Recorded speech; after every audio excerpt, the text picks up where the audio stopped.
Back away, boy! We're backing out of the conversation. If we want to, we can finish it. Yeah.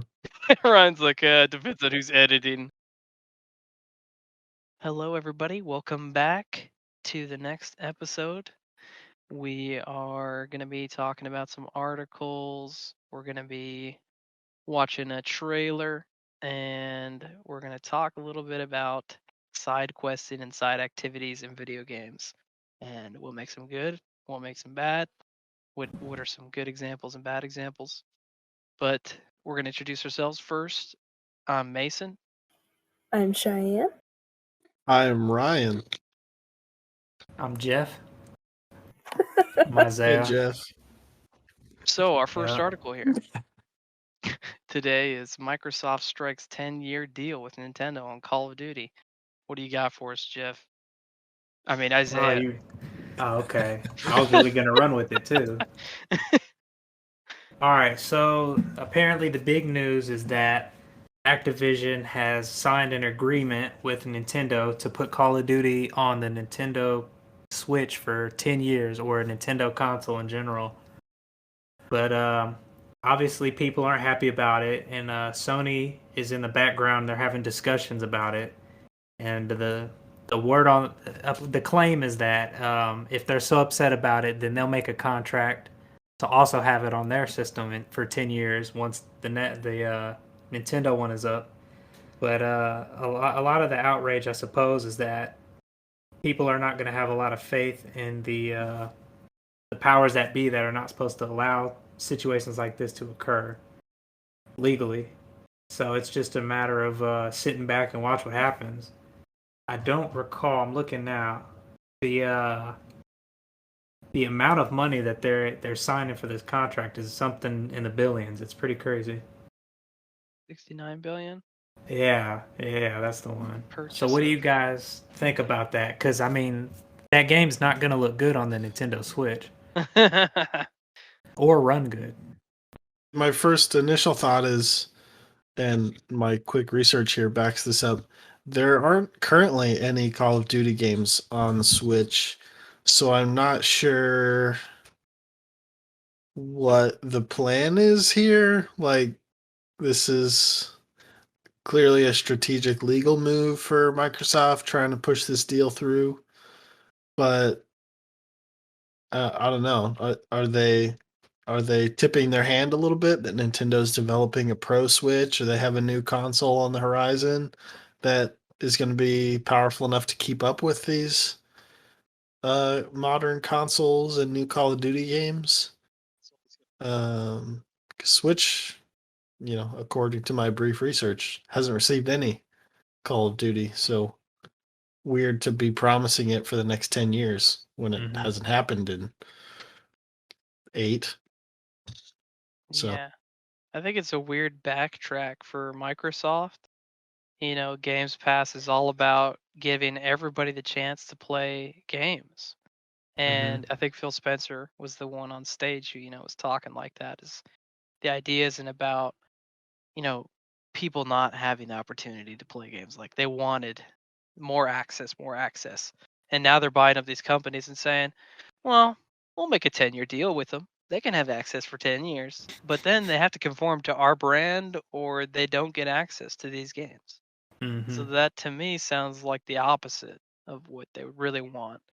Also, it is a bit strange, like Ryan was saying, that, they're going to go to Nintendo and say, oh, we're putting Call of Duty on there for 10 years. Sony, that's going to make you want to come in and add into the deal, right? And it's like Sony could be like, yeah, you think that's going to be a huge market on that console? Like, no, we're not that concerned. I don't know. I'm sure they are concerned, but I don't know if That's this what I want move- to ask you, because how many people who play Call of Duty religiously are going to want to go downgrade to the Switch? That just seems 2%. very strange. Probably 2% of the people who play any Call of Duty games would, maybe even less than that, would want to do it on Switch or, any lesser console. I mean, this is a console that doesn't have an Ethernet port, so like the game's not going to do good multiplayer wise. Yeah. Oh yeah. Cheyenne, do you have any Yeah, thoughts on very this one? bizarre. I'm just thinking about how well the latest Pokemon game has done, like whenever you play with other people, Oh, because that's really when all the bugs happen. And so I'm just thinking about that with Call of Duty and how many bugs are going to be everywhere. And I mean, Yeah. think about it, because Pokemon, you don't move the characters, you select the attack and wait. Whereas Call of Duty, all you're doing is like flying over the screen with the camera. Twitch response times. Yeah. It's- yeah. yeah. Unless Nintendo's coming out with a console, like Ryan was saying, like a Switch Pro that can run competitively to the other consoles, it's literally going to feel like playing like a PS3 game when the PS4 came out. You know, like playing Black Flag, Assassin's Creed Black Ugh. Flag on Yeah. PS3 versus on Yep. PS4. You know, it's going to be a really Unless weak it's just version. a stripped down campaign only version with Yeah. like low quality assets. Oh yeah. It could Texture be resolutions are going to well, have to be way technically lower. it's there. So okay, great. Yeah. Like the DS version of games that you could get on PS3. Like, I'm good. I'm good. Thanks. I think it's honestly just kind of a petty move for Microsoft with this whole situation going on. I feel like Sony's response is a little weird, but I understand it. Like Call of Duty makes probably an insane amount of money for each console it releases on, Mm-hmm. with maybe somewhat of the exception of Nintendo. That's why it's weird there. But like PlayStation, I remember when they had like, Killzone was a bigger first person shooter. Like they could have a studio that develops that shooter that pulls people in, that's an equivalent. Like Battlefield has not done so hot for like the last few titles, it seems like. Yeah. And bring in a new developer to kind of get their mix in that kind of modern or more realistic shooter type game, competitive shooter. Then I think Sony could do it. They just need to decide, we're going to invest money not in making a deal with Microsoft, but with making a deal with a developer who can make a solid FPS. I agree. We'll see. Our next article here got Sonic the Hedgehog co-creator reportedly arrested for insider trading. I believe, Ryan, you first discovered this one. Yes. This article, this news, I don't have any personal kind of ties to, but I know our boy Isaiah here is a big fan of Sonic, so I thought he might have something interesting to say. Some interesting thoughts. So take it away, Isaac. All right, so this dumbass Yuji Naka. Let's get into this, man. Because here's the thing. Just because you make a character I like doesn't mean I like you. It just means I like what you make. So it really baffles me that he would go to Square Enix and start working there and then magically quit working there. And then you think people weren't going to figure out that you have insider trading for a game that's not out yet, that was not really announced yet. And of course, he got caught up with two other Square Enix employees. That baffles me because he's such a high ranking individual in Japan in his field. How do you get caught doing that? Is he desperate for more money? Is the Yakuza like twisting his arm? Because that's who really runs Sega. It's very weird to me. So I What? think it's a good slap on the wrist for it. I mean, he's not going to be in jail, let's be honest. He'll pay his way out. But it's extremely strange to me that he would make such a stupid move because it's not news to anybody that rich people do insider trading. So how do you get caught? That's crazy. So that's my take on it. Maybe he was a target. Yeah. I feel like there's a little bit of a gray area, like when we're talking about games development, because like people know people, right?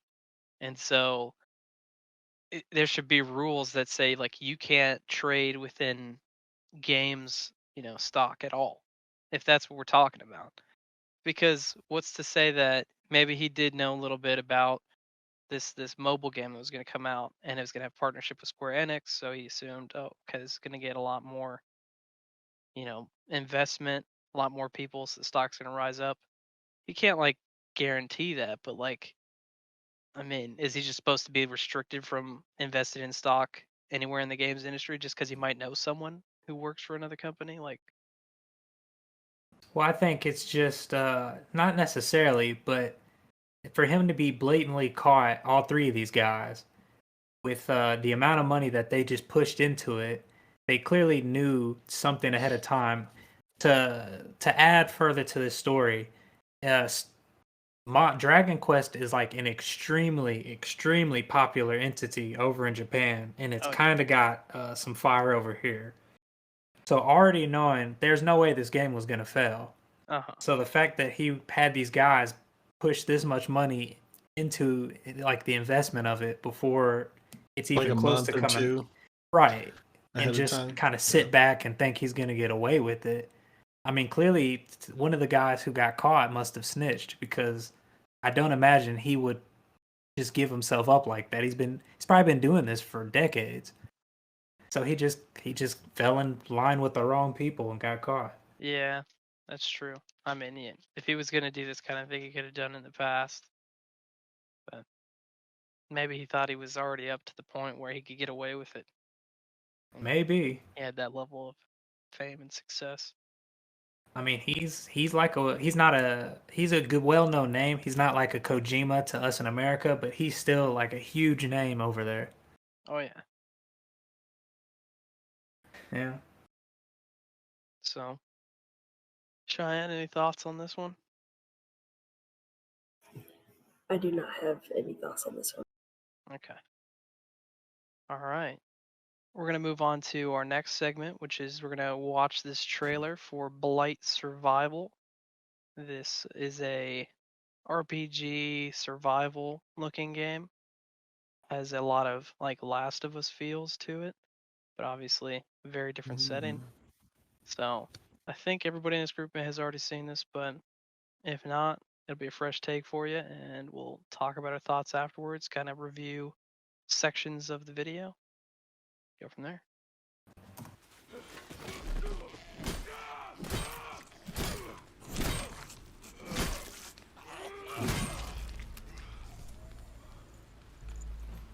You know, when I first saw this, I didn't think I thought this was like fake. I didn't think this was going to be a real game, but this really shows the power of next gen. Yep.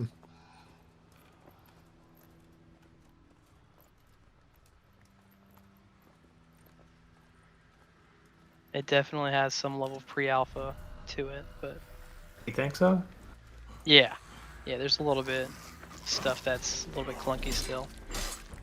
Like you see the frames between those attacks. Yeah. That are a little bit too jerky. I think they're gonna make a lot smoother when it comes through. The environment looks finished. Oh yeah, a lot of the art assets are pretty solid.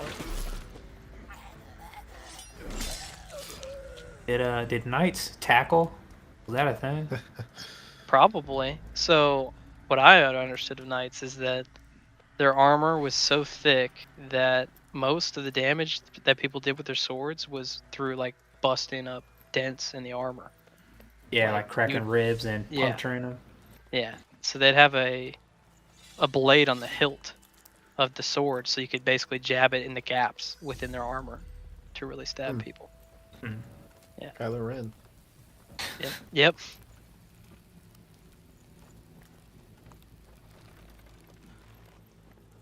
Do you think these zombies are going to be like the calls from the plague? Or do you think they're going to play to that, or no? Yeah, like look at the mushrooms growing on this thing. It's honestly like kind of like a fungal disease. Last of Us? Yep. And you got this like thick foliage style. Has a very part 2 feel. Last of Us Part 2. Yeah. The Last Death of Us? I was gonna say Blight the of first Us. Oh yeah, The First of Us. So that would imply that this happened, and then there was a cure, and then it happened again. Got the crawling. It's even got crawling mechanics in here. Bodies hanging from trees. Oh, there you go. It definitely has pulled inspiration. Oh yeah. the hats these guys are wearing. I thought we were getting into like time warp territory. I thought these were World War II soldiers. Oh, yeah. No, they started it. But now I can see. Yep. It's very similar helmet styles. I'm curious of what the story is that he's killing like humans and zombies. Yeah. I feel Maybe like there's they're a just battlefield still at at some war. point. Maybe. Let's see. We got I wasn't some, sure if this guy was a RPG lone elements. wolf, but he has like an ally in this trailer, doesn't he? Like later, I don't know. Can't remember for sure. I feel like he like runs up next to a guy and they like start drinking tea or something. Doesn't sound familiar. I think he walks up to Okay. like a field in the end. And that's like the end of it. Maybe the extended trailer. I'm curious if this is going to be very linear. Like, he's definitely following like a very set path. Oh, yep. Oh, yeah, that was like multiplayer is the question that I have here with that guy coming up. Hmm. But this looks like that could be an open area that he just didn't go to, you know? Like, is this going to be like a Ghost of Tsushima kind of open world with multiplayer type feel? I'm kind of burned out on the open world stuff, but I mean, I'm not against it. I mean, I think it would be awesome to play like a Ghost of Tsushima style, but like through the campaign multiplayer. Do you think he'll have like a jousting horse with like the capes and flags on it? Maybe this is if there's like a battlefield, like that's what maybe he's one of the remaining few from like a big battle, you know, against two different nations. Do you think this character is going to be like a Dark Souls situation where you customize, or are we going to follow the story of this specific dude? I think it's probably up in the air because of the fact they're not showing faces of like even the character who's walking with him. Mm-hmm. Maybe that guy's wearing that armor because it is like Dark Souls. You know, you start with like nothing, and that guy just picked up the armor, the starting armor from the enemies, and his buddy has better armor. So this game is like what, 7 years away? Because I mean, that's a Yeah. pretty short trailer. I could see it coming out in the next couple of years. Okay. I mean, stuff sometimes just gets taken care of quick. What's there's a game coming out in March that it's the Jedi Survivor. Talking about a March release. I'm like, what?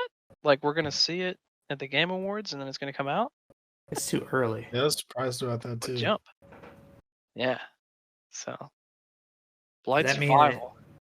Does it mean it's not going to be a good game because they haven't done a lot of press for it? Or that it's going to be a good game because they didn't do a lot?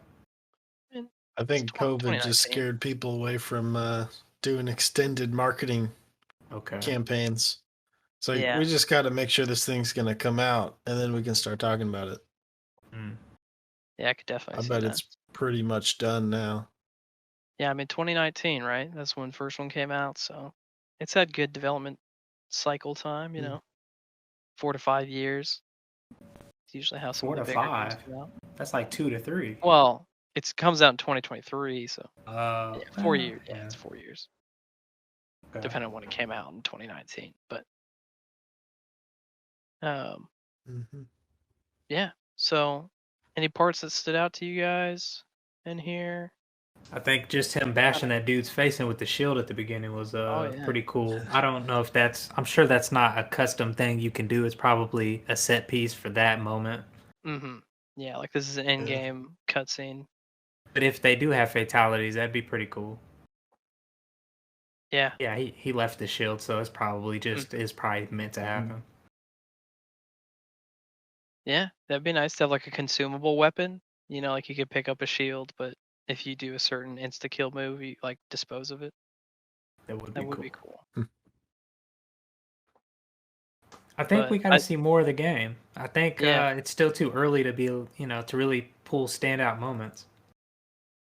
I think the overall like close God of War style camera, but with like the stealth elements, of, like Mhm. Last of Us and RPG elements. Like when he opens that chest, you know, you get to see the stat bars here, so you know there's going to be RPG elements. Looks like you can get slots to boost stats, maybe, or have special traits.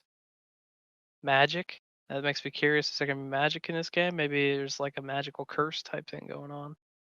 But the title I makes me think was probably not. I was thinking about God of War as well. Just in that, like you're kind of indicating, looks like there's a couple of areas where you can veer off and do some exploring, but it still seems pretty linear, I'd say. Um,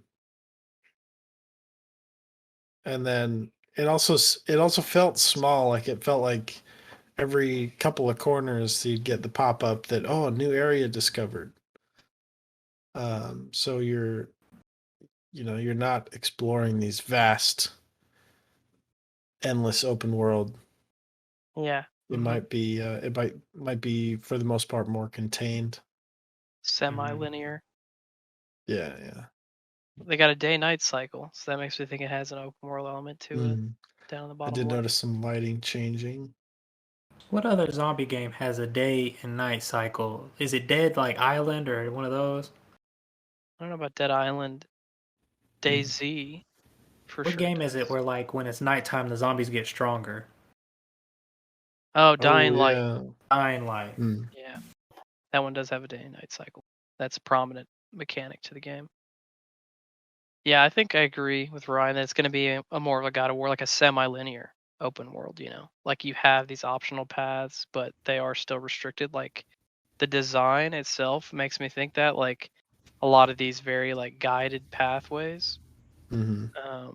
on the roads, like maybe you can't jump the fence and run through the field, but like Yeah. you can choose to go down whatever paths you want, but they're pretty restricted to a I path. was trying to look at the bottom of this hill just before this. It looked like there was a pathway out into that field to the right that you had been talking about.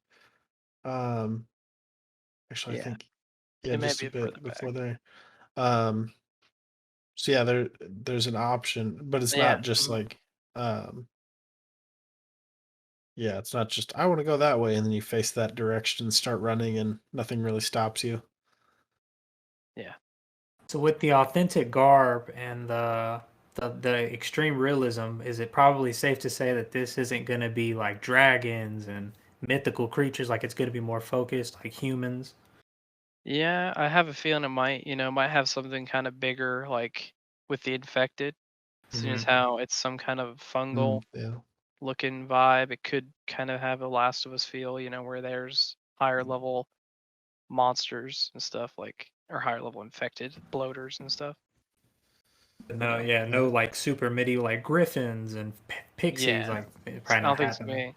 be It like could The be kind Witcher. of a dramatic build to that kind of stuff where it's not just immediately all high fantasy Skyrim, a dragon swoops in and Mm. disrupts everything. It's just a more grounded approach Mm-hmm. could be.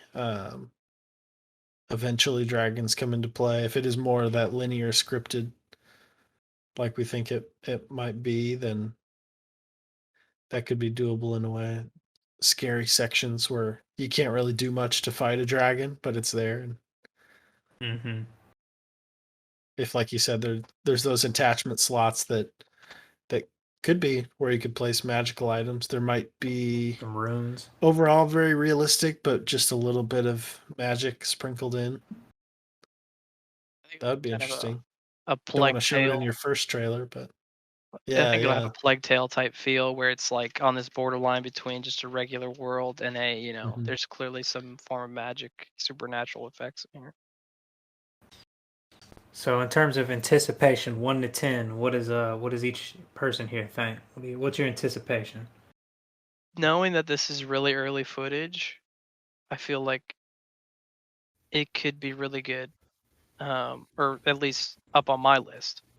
But if it Mm. doesn't go much more than this, it'll feel Mhm. like a very kind of like ambitious indie title or like a double A studio kind of thing rather than Yeah. triple A type. But they're attempting, but they could succeed. That's kind of where I'm at. Okay.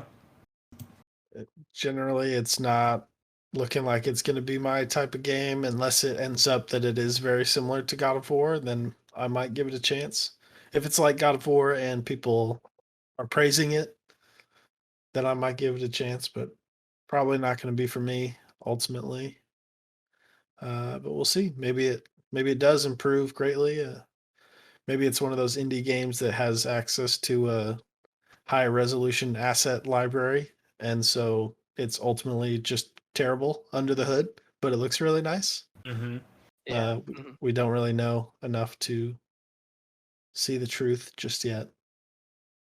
I'll keep an eye on it. What about you, Cheyenne?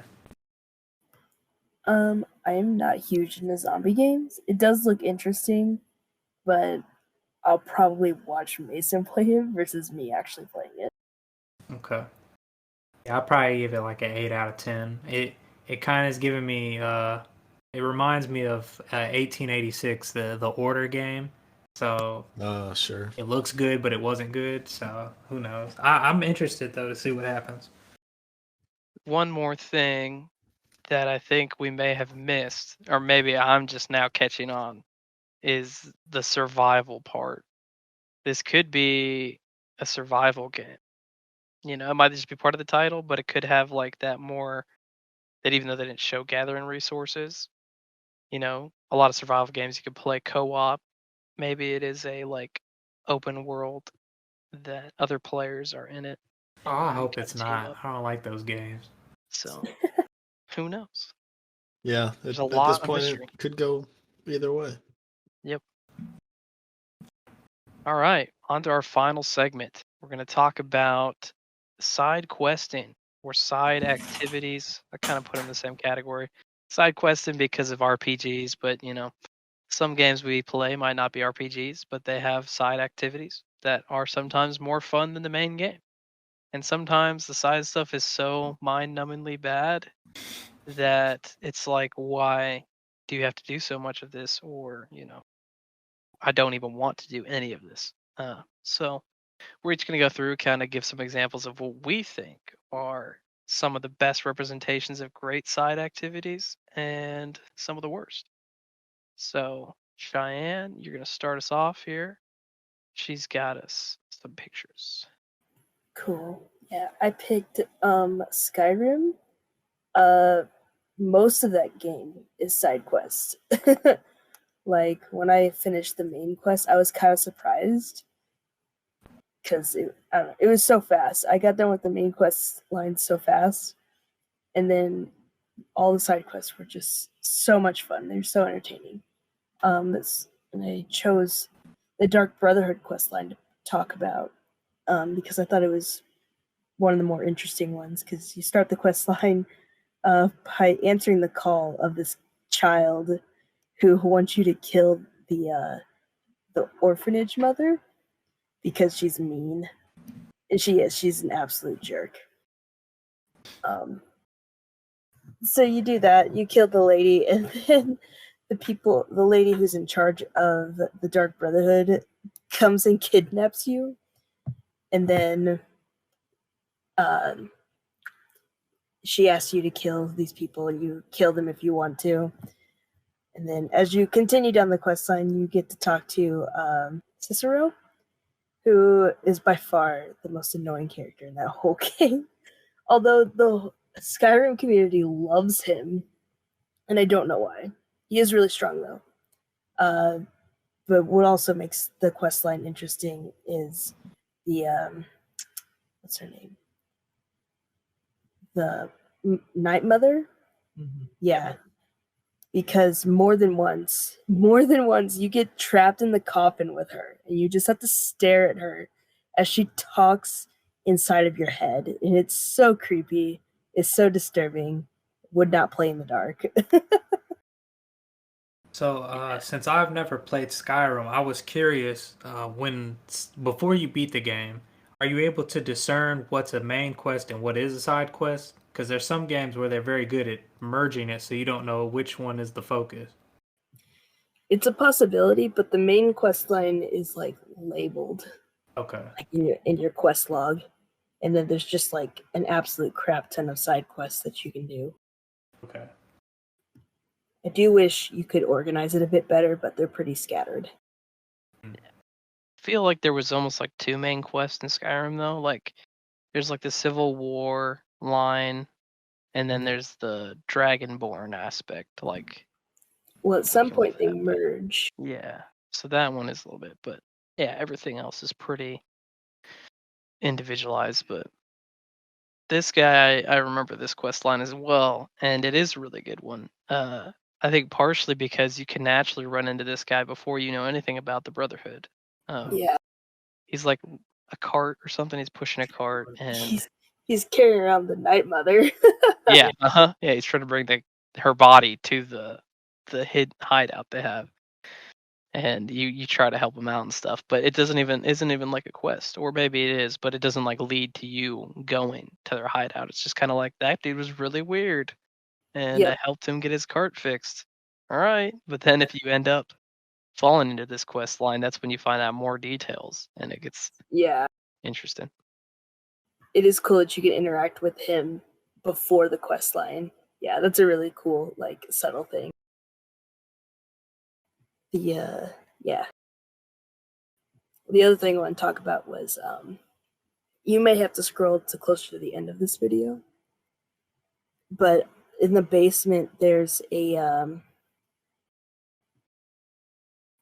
yeah, it'll be closer to the end. Okay. In the basement there's like, I did a tour of the house because I thought this house, it's like the Tundra house. It was really cool. And back there, if you like scroll back a little bit, you can pause. But there's a place for masks. These It's the cases. it's the dragon priest masks. I think that's what they're Oh, called. okay. On the far And side. yeah, and you can just collect them all. And I I love collections, so that was really cool find. I even think my character right now is wearing one of the priest masks. But you can find all the masks. You can hang them up for display. And I have some completed outfits on display. I don't know. I just love collecting things, and when you can get the full collection and display it, I love that. That was a fun little aspect that Skyrim had. That's a benefit that the DLC, I think, allowed you to have, because I only played the base Skyrim, and yeah, it added a lot in their DLC. A lot of features that I think a lot of Oh, that players. too. Dragon claws you could collect. Mm-hmm. Again, collections. If I can complete the collection. Yeah, I think that's an anniversary edition house, so Mm. and that's the only version I played. And then the last thing was the classic, a new hand has touched the beacon. Because when I played this, I played it with headphones on, and it scared the crap out of me. It was so fun. The treasure chest talks to you. Well, you'll see. This is just in a random cave, or well, it might be connected to a quest, but what happens here is unexpected. You're not like supposed to get this item. A new hand touches the beacon. Like, you don't expect that Listen, voice. Hear me and obey. A foul darkness Yeah. has seeped into And when you're my wearing temple. headphones, it's like so A much darkness louder. Like it that scares you. will destroy. Yeah, it has scared me, I think, every time I play the game. Because I always forget about it. So It's so funny. It's so meme worthy. I'm so glad that it's a meme. you can already see some videos down here talking about it. Related. Yeah, Skyrim is great. I personally agree with Cheyenne that the side activities are a lot more engaging than the main storyline. I went and did a lot of random stuff, and then kind of went to the main quest line. And once I had finished the main quest line, I was like, well, I've already spent hundreds of hours, doing other stuff not even related to this, and now I finally beat it. I'm kind of done with the game. So it was just kind of like the main quest didn't like push me to go ahead and want to play even more of the game. It was just kind of like, all right, I mean, I guess that's it. So but yeah, so Cheyenne, do you have anything else? I do not. That was my last one. All right, Ryan. Okay, so I have selected an example of side quests. Well, for the topic, bad side quests versus good side quests. Of course, it's all subjective. This would be an example of side quests that don't work for me, and then I will have an example of side quests that do work for me. My bad well put. example is Assassin's Creed Odyssey. Nah. So what is it about Assassin's Creed Odyssey? The side quests are not personally to me of quality. So I have this map as a reference here, showing the different areas of the world, and it shows their level requirements,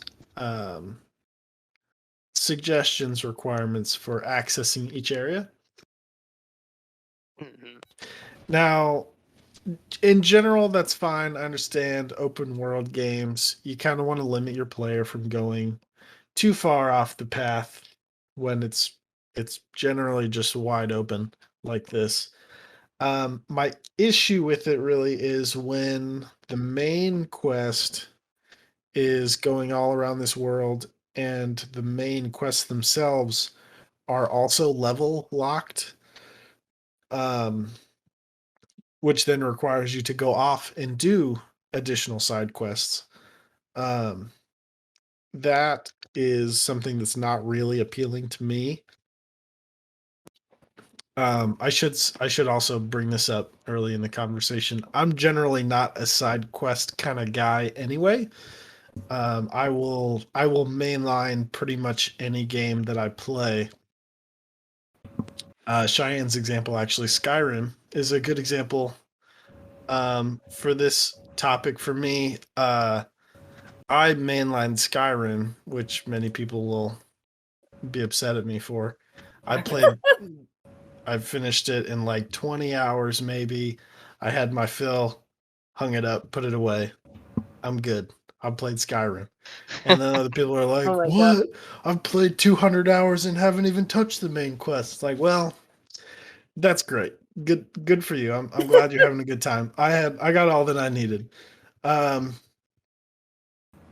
Yeah. So when I'm playing Assassin's Creed Odyssey, this vast, cool world, fun gameplay, but it required me to do side quests that, I wasn't, because of the way I play. I'm just not interested in doing the side quests anyway. But now they're required, and it makes me even more averse to doing them. I'm even more miserable when I have to. I'm in a groove with the main quest. I'm excited to hit the next mission, and then there's a 5-level jump in the minimum requirements.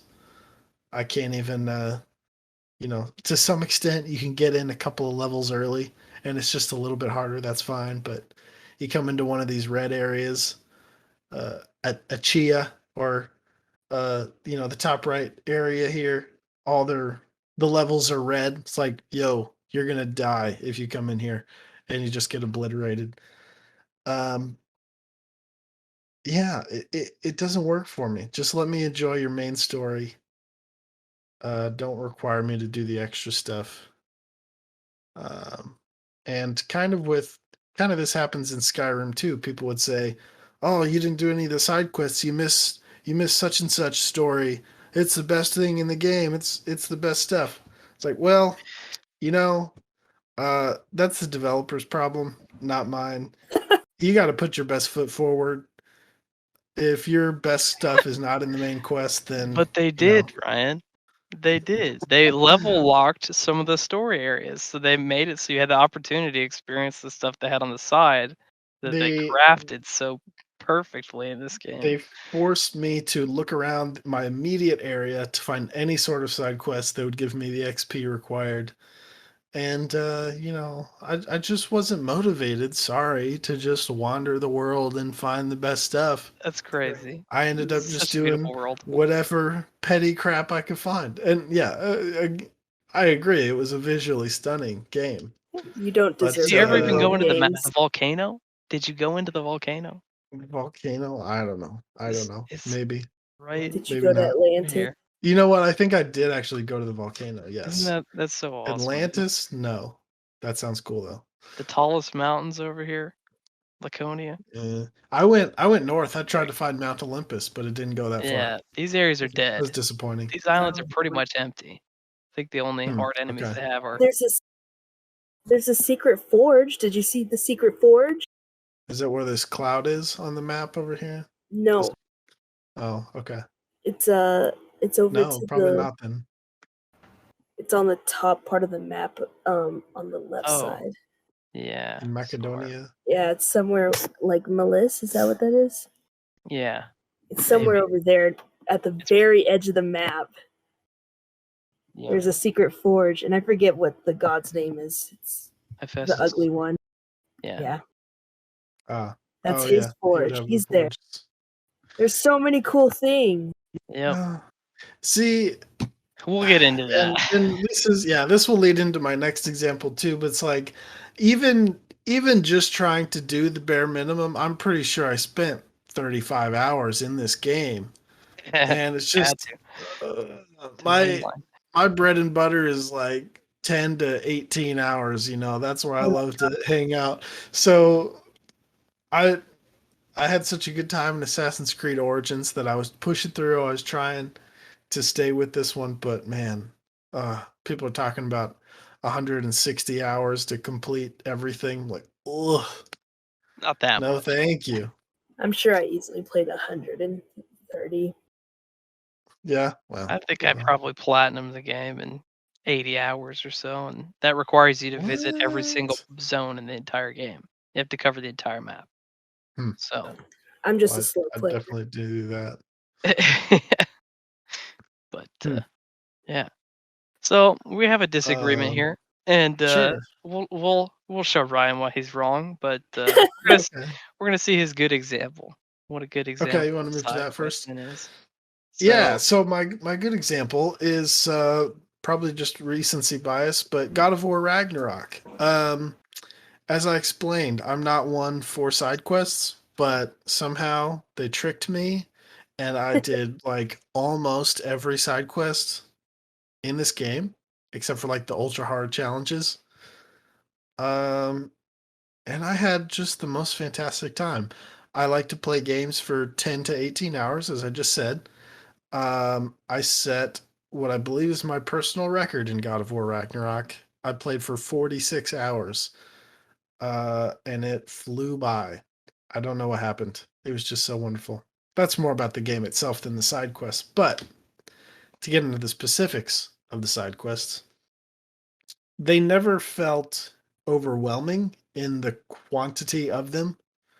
I'd be in an area, the main story's progressing, and in this whole realm, maybe 2 side quests appear. It's like, well, okay, I'm having a good time. It's right here. It seemed interesting. I'll go check it out. You come up, there's kind of a fork in the road, and they're like, hey, if you want to, we can go over here and explore this area and see what's going on and do that. If not, no big deal. Just head off to the left and the main quest will continue. The characters basically tell you that. It's like, okay, that's cool. Whatever. I'm in no big hurry right now. It's early in the game. I want to enjoy myself. Let's go check out the side quests. And I just have a great time. And then there was only 2 of them, so it wasn't a big deal. And we moved on. There was a time later in the game, there's a quest or a realm, and the side quests, once again, are not too intrusive. So I've been doing the side quests as they pop up. And then there's one realm, I forget which one it is. Nipplheim. Niflheim. Maybe. They Which area? Tell them. I want to say it's Svartalheim. Svartalheim, Vanaheim, maybe. I think Vanaheim is Freya's place. Yes. Okay. It's jungle. Vanaheim. Okay. That I'm thinking of here. Oh yeah, that was long side. There is a side quest that's like, hey, the pig ran off or whatever. Can you go find it? It's like, okay, fine. And that side quest is like not very long. But once you're out there, you pick up another side quest. and that one's not very long. And then after that, you pick up another one, and then maybe two more, and they're small. It's like, hey, can you just find this thing for me while you're out here doing this cool stuff? So once again, not too intrusive, not too offensive, but it tricked me into doing like 10 side quests in a row. And it helped that was like the only time in the game that it did that. It lulled me into a sense of safety with these side quests. I wasn't going to have my time wasted. And then it was like, by the way, we got 15 in a row that are all connected. It's like, okay, all right, God of War, I'll do it.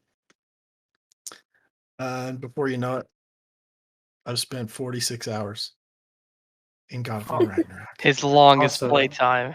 My longest playtime single playthrough of a game, I'm so baffled by that. I think, ever.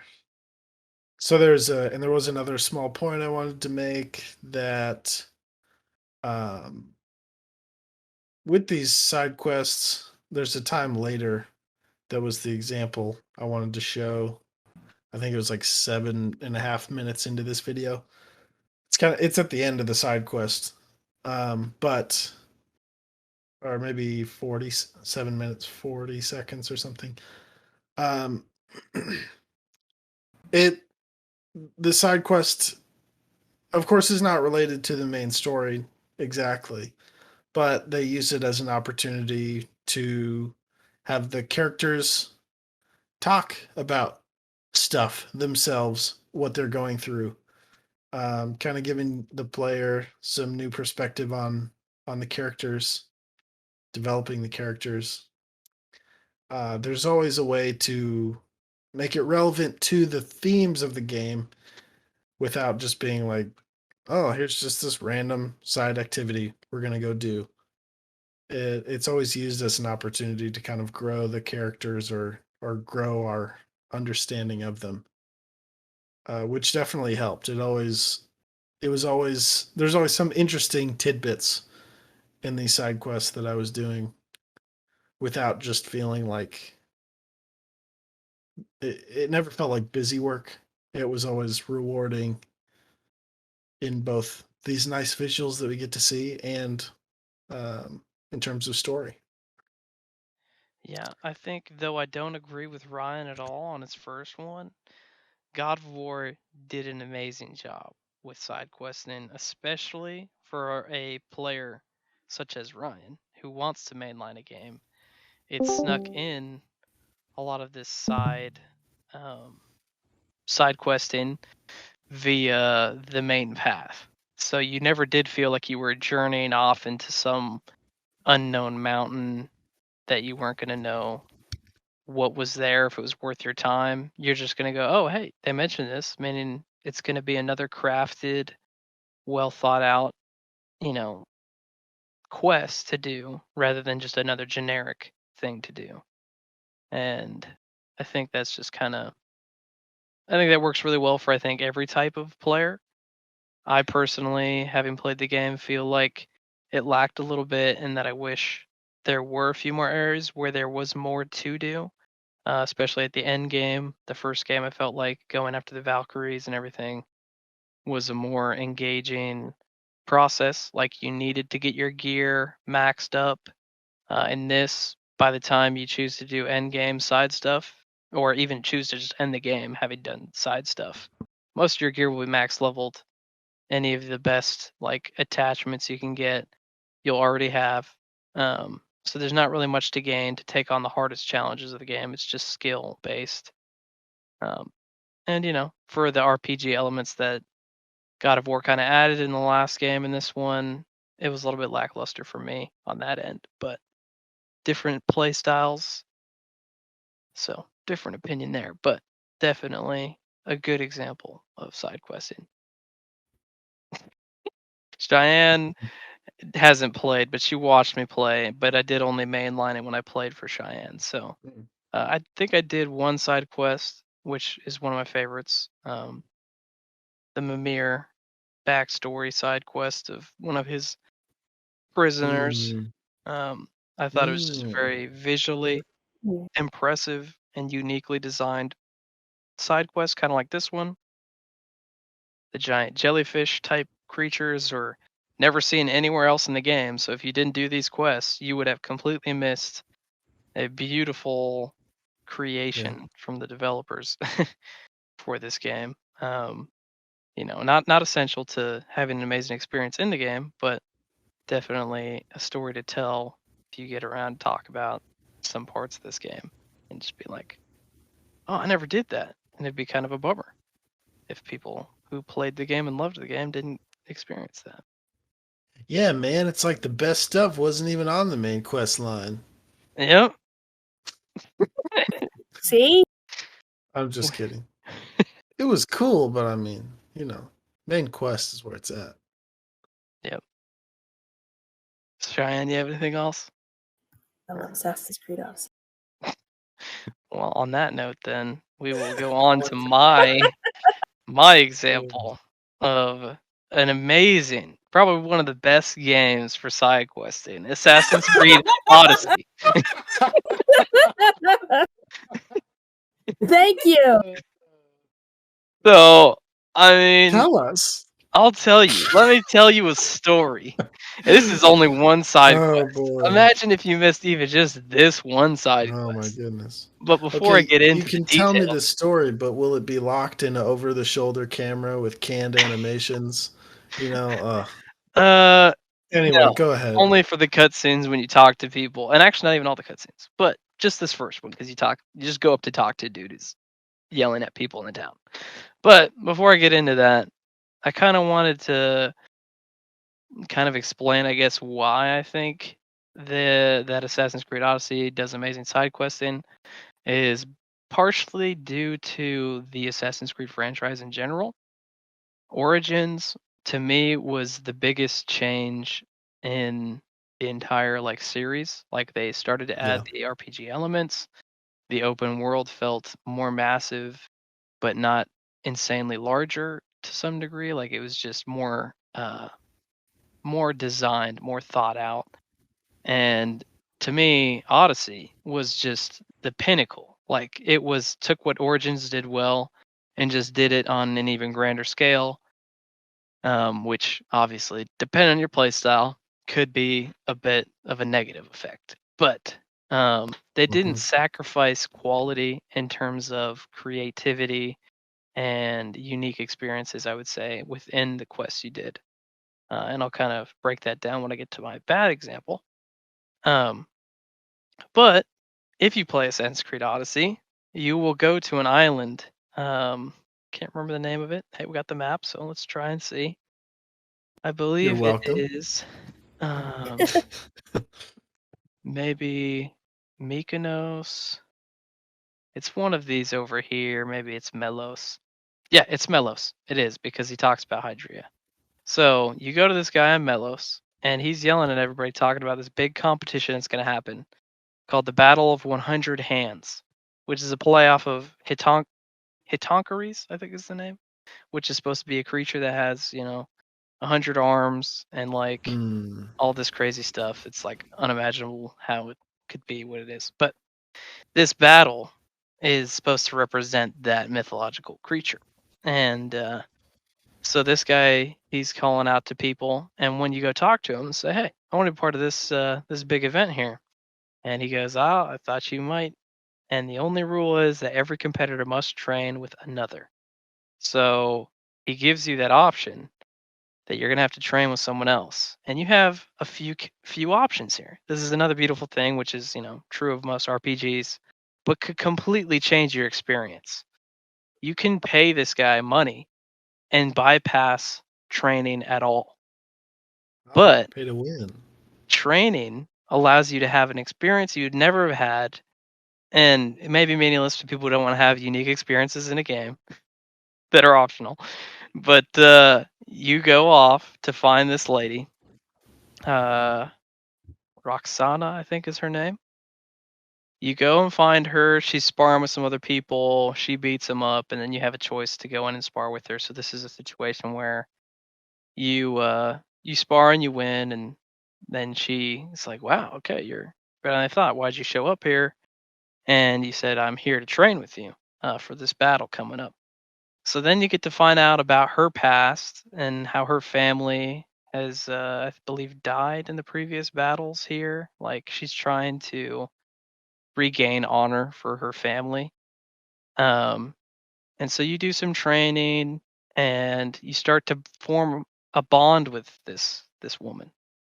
And the thing is as you build that up, you have an option to romance her, or to just continue to be friends, to be like the student.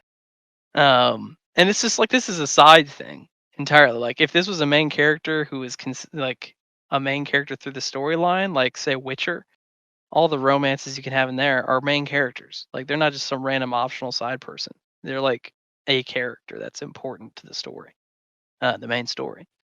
But this you can kind of just go off, and so after you do archery training, you do a race, and when you race, you go to like this cliffside, and it ends up being like a picnic, and that's where you can choose to romance or not. But when you do, you guys go to the battle, and you fight until it is the last two people left, and guess what? It's you and her. And the judge guy here, who was the one who got you to to join the competition, he'll say, "All right, it's time for you to kill each other," and you can have a conversation, which is completely different. Had you chose not to romance with her, then it's just like, "All right, let's finish this." But if not, it's like this is not an easy thing. Like I don't want to do this, but I need my family's honor to be returned. I have to win this for them. So there's this conflict and this completely side character. And what you have the option to do is you could say, forget this. We're just going to kill this guy, because he's like, you have to kill each other if you choose, not to fight. And so you work together to fight him instead, and you end up beating him. And then she joins your crew, and she becomes a crew member that you can't really interact with a ton, just kind of a generic crew member. That's a little bit disappointing. But yeah, it's just like a whole series of events. It's actually like 4 quests, I think, in total. But it's just like when I went and did it, I didn't expect it to be what it was. And I was like, this is so cool that the quest line was this like well polished, had a lot of drama and, risk, consequence, like inner conflict for her character, not even your character necessarily as much. And it's just like, I could have completely missed this. I could have skipped this island and nothing would have happened. Like, so it was kind of crazy. I could even just paid to just skip it, but I didn't. So very cool to me that their side quests were that well polished and thought out. It's one of many. So good. So, yeah. Anybody have any debate there, Ryan? You want to come at me with something? Why do I care about this random chick I just met? I just told you all the reasons why. Because you actually do the quest, and it has meaning, and it has enjoyment to the story, versus the main quest. The main quest of this game was not. Are we on a mission to like save the world though? So it's No, like we're kind of. I forget the story, but you're kind of just a wandering mercenary who ends up getting caught up with the assassin order, and We'll try it, God of War. We can't trust him. I was teary. No, not good enough. You weren't in tears. Yeah. I'll cry right now. Don't test me. Oh, the dog. Thinking about it, the No dog. spoilers. Oh, don't worry. I'll mark it.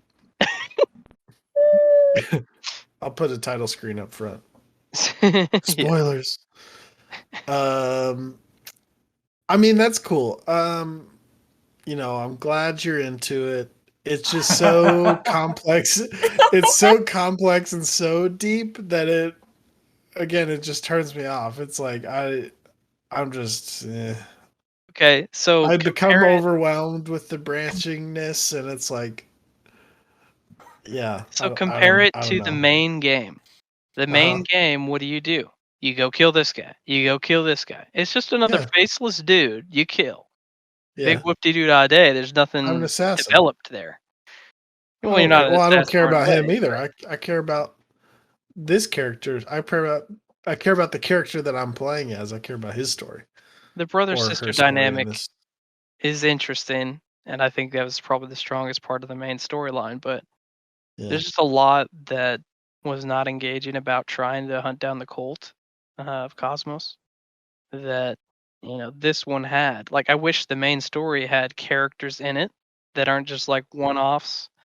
Like, there's a few characters that are strong characters, like your crewmate, your like first mate character. What's his name? Maybe not know his name, but he's got like a good sense of humor. But I don't know. he's still like is kind of whatever. He does have a side quest that you can do as later in the game, I think. But it's Yeah. just like a lot of just underdeveloped characters because Well, they just thought, oh, just all about the gameplay, which the gameplay is amazing. But Starts with a B. that's still the developer's problem. yeah, If so that's this what I'm girl's saying. so interesting, they could have Why tied is her she in the into the main? main quest, Exactly. gotten rid of sidekick guy, whatever his name is. hmm It's like, and again, it's just for me personally. There are people who really want to sink their teeth into this whole world and go all the way deep into it, and so it's good to have quality stories inside of it. Yeah, it's Of so. course, it's all subjective, but This as is all someone about. who doesn't like side quests, these are the reasons that I don't like This is it the reasons because it's why. so Because there's worth doing versus nothing important. I don't know. So I don't know. this to me was better side quest than the main story, and that's the example I'm using for that purpose.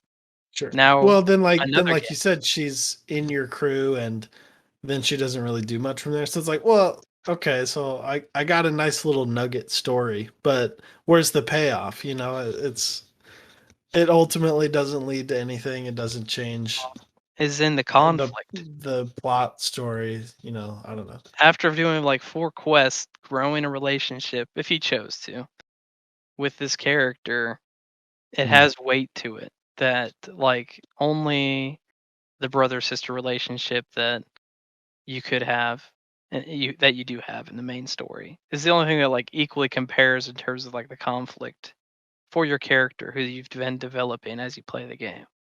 Like it's just a example of better quality side stuff than main stuff. And now my counter example for really terrible, honestly, main stuff, which is side stuff, is Anthem. Um, this game obviously has failed. I think publicly people can all agree that there, I'm sure, are a lot of people who love aspects about this game. I think the art direction and the gameplay looks really fun, but the design is where it failed in terms of what you do in the game. And the reason why is because there's quests that I believe are near the end of the game that require you to.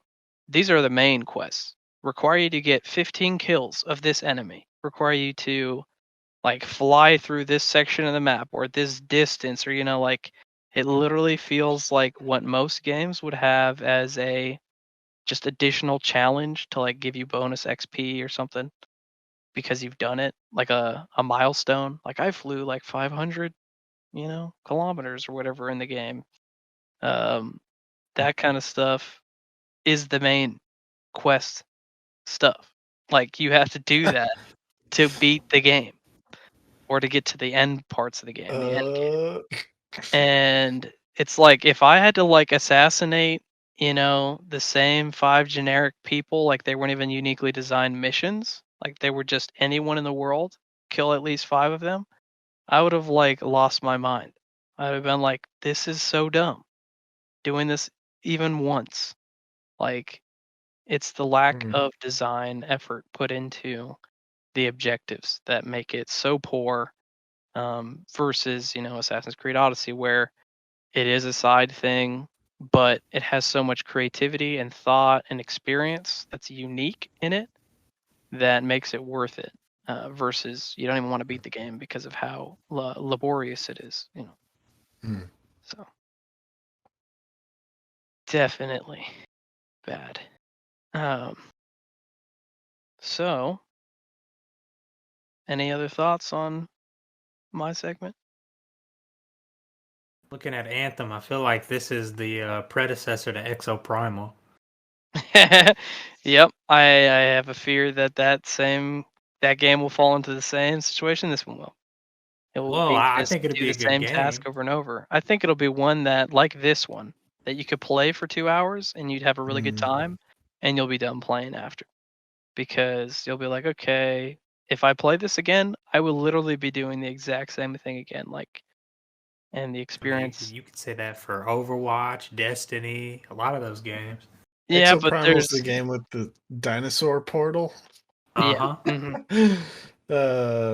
Yeah, that game could go either way. Yeah, I mean, multiplayer games have a repetitiveness to them, but the design can be good enough that it's engaging to replay. That's the unique design of multiplayer games. Is it's a different map.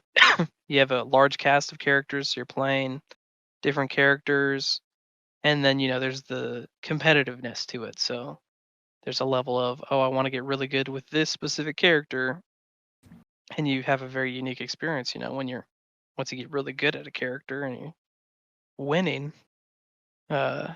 So I feel like it's a little different. This one didn't. It was co-op, but it wasn't versus. There's not competitive aspects to it. Mhm. So when there's not a competitive aspect to repetition, um, some people might not get bored of it. Like World of Warcraft and MMOs in general are very repetitive. The grind, usually that's the biggest genre for grinding for something. To kill the same enemy over and over again to get the best gear. But that's optional. Once again, you could fight the one boss in a raid in World of Warcraft and be done. You had that experience. But this one, you have to do that grind to be able to get to that final experience. That's a ridiculous design, and honestly, a huge failure. But there's more more aspects that led to Anthem's downfall. But sad because it did look interesting to me at first. All right, on to Isaiah. I took a more broad approach to this topic, so it's not as nitpicky, I suppose. So I chose Ghost of Tsushima to represent the pros of side questing, and so the note that I took was, for me, side questing is good when the quest shares integral lore to the main story.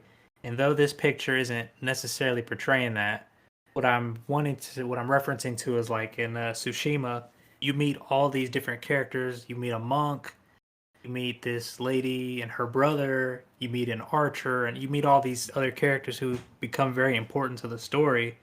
And you have the option to discover their history and their what caused them to be who they are right now. And then whether you choose to follow it or not, I mean, you're going to lose some pretty important information. But I think it's good when a side quest is encouraging to the player to do it just so you have more context to the world around you. I think that makes it so it's not as repetitive and boring because you're getting new content to the world every time. Yes. And my Developing. secondary. Sorry. Go ahead. It's really just developing other characters. There's that character growth, something that makes each activity unique because it pushes the story forward. And it makes you actually want to care about the characters instead of them just being input. Like they're there. And then my other pro, which is in reference to this specific image, is any side quest that will reward you with an item or an ability that's going to help you along the main story. So this is a picture, I'm hoping it's from the correct fight for the Heavenly Strike. And this game has a few different special sword attacks. But I can only imagine that the final fight would be so much more difficult if you didn't have these abilities at your disposal. So it's a big benefit to you to tackle side quests that really reward you instead of making you do something very remedial for like experience or like gold or something. So we can go on to the next picture now. So this is a common in a lot of games, but I'm choosing Final Fantasy VII. I could have also used Kingdom Hearts 2 because they both have this. Oh, yeah. The grind. Yeah, well, Kind of. I didn't even consider that too. But it's really really bad when these creators, when you make a side quest that's just to fill time, it doesn't help with the story, it doesn't provide an item. It's strictly, we have this big game, but we're running out of ideas, so we're just gonna make you just do this just to have something to do. I think that's a terrible decision, and it should never be done. And I know it's gonna keep happening, but that really pulls me away from certain games when it's just useless side quests I don't get anything at the end of it. Yeah, I think I went to this back alley like 4 times because there's a bunch of different activities. In this specific alley, it was just different enemies. That was the only difference. It was same area, preset, like nothing. It's just different enemies. That's it. And it never mattered. They never mattered. Yeah. Yep. So I think that, is the general consensus is, are the side quests handcrafted? Do they progress story, or are they connected to the story? Or what make them good? I don't know. What do you guys think? Other stuff that maybe is why they're good or bad? I think if you have a big game, there's a lot of excuse to put in side quests, but I think it's better if it's a more focused game rather than just a bunch of stuff to do. It doesn't really amount to much. Yeah. So I think Tsushima had a good balance where even though some of those tasks could get very repetitive, like following the fox and finding the place to sit down and write those little haikus. Oh yeah, I loved that though. It added to the aesthetic. Yeah, that game is rewarding for where you go. Mm-hmm. It did get old at near the end. Not visually, but like time wise, it's like, this is really cool. I want to take another picture of it, with capturing it and in the game and stuff. But and the music and everything was very zen for those like haikus. But yeah, near the end, you're like, I don't want to sit down to do this. I know I need to do it if I want to have that cosmetic, like a new headband or whatever. But it was a little bit less engaging. But I feel like Tsushima did a good job, in that the quantity, I think, is another thing. Similar to God of War, they only had a couple side quests in each area that you did side questing. You could do all the side quests in Ghost of Tsushima, and it would have been like a 50-hour playthrough, or maybe less. It's like, it's not an overwhelming amount, even for a big open world. So it's like, time-wise, it's scaled well. To not lose interest. I think they had the right amount to where once you were towards the end of the game, you were like, all right, I'm done. Yeah. Well, I'm disappointed that in general the rest of that game didn't click with me, because it sounds like I might have enjoyed those side quests as well. Oh, did you not finish the game? No, yeah, I still haven't. I played for maybe 5 hours and never got back to it. We did play online. The multiplayer stuff Yeah. for like 30 hours or something. Yeah. And that was great. Yeah, I had a good time with that, but I don't know. Something about the main game. Yeah, you need to get in. You just need to sync with dive it. in. I mean, you kind of have to be into the aesthetic too. Like Isaiah and I really like this kind of like style. Yeah. Like the Ronin fights. Like, I think this is a Ronin fight, is it not, or is this just another guy? Well, one of the Ronins. I mean, he might be a Ronin. I think he was an evil spirit to get that move. Oh yeah, okay, yeah, that's what the lightning gives you that. Yeah. But there are 7 Ronin, right? Yeah. That are unique fights.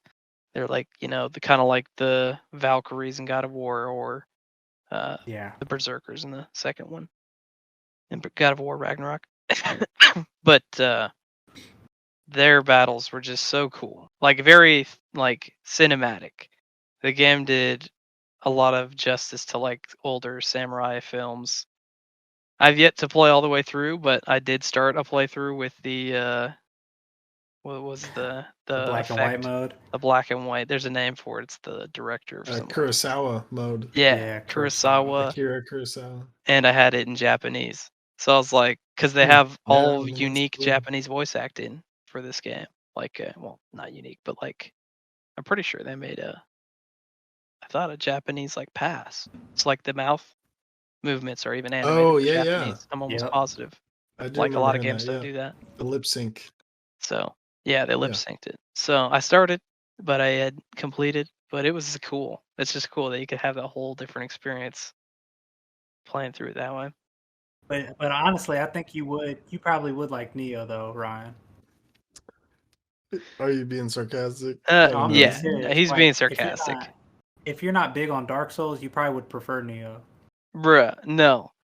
We played Dark Souls 3. Absolutely. We played Bloodborne together. Ryan liked Bloodborne. We played But he would Bloodborne not and like Demon Neo. Souls, yeah. Yeah, he would I not like like Neo. Neo. Neo was pretty entertaining. The first one was good. I can't speak for the No, second one. he wouldn't. It's very repetitive. It is. Okay. So what was nice about Demon Souls and Bloodborne was that you continued to progress through a world, and each boss was a unique boss. Well, I guess there may have been some repeat type mini bosses, but it was just engaging. In Neo, you will play the same mission like 4 or 5 times, maybe even That's more. true. It Same is just stage. different enemies laid out in the same level. It's very repetitive. Even if you just mainline the game. It doesn't get repetitive until like the first 2 chapters in. So he'd enjoy the first 2 chapters. Yeah, I think you'd probably be like, okay, this is kind of cool. It's hard to get. It's kind of a learning curve to get like the combat right. Yeah, in my personal opinion, because you have to like manage your stamina.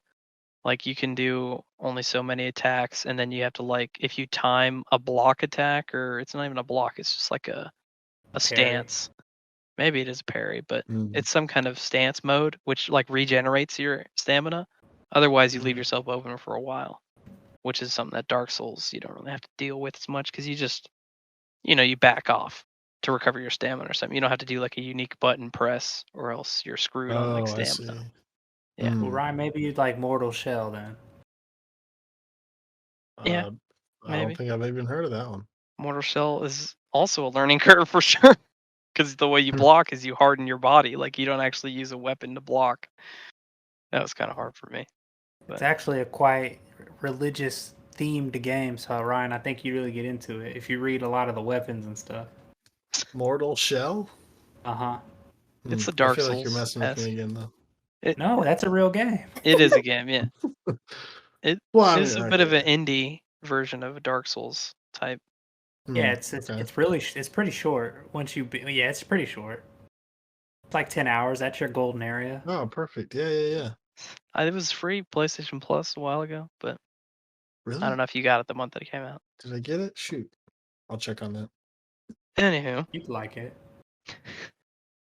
Well, that wraps up all our segments for this episode. Hope you enjoyed, and let us know in the comments your thoughts, your opinions on these games we went over. If you thought the side quests really sucked in Assassin's Creed Odyssey when it's actually amazing, or not. No. But or just any different opinions or same opinions that you have to any of this stuff. And we'll catch you on the next one. Next time, we'll be going over our betting special part 2 for Game of the Year awards. We're going to be watching that tomorrow, and we'll let you know the results of our betting. Punishment is still undecided, and reward is undecided, but you'll know in part 2. See you then. Gang. See ya.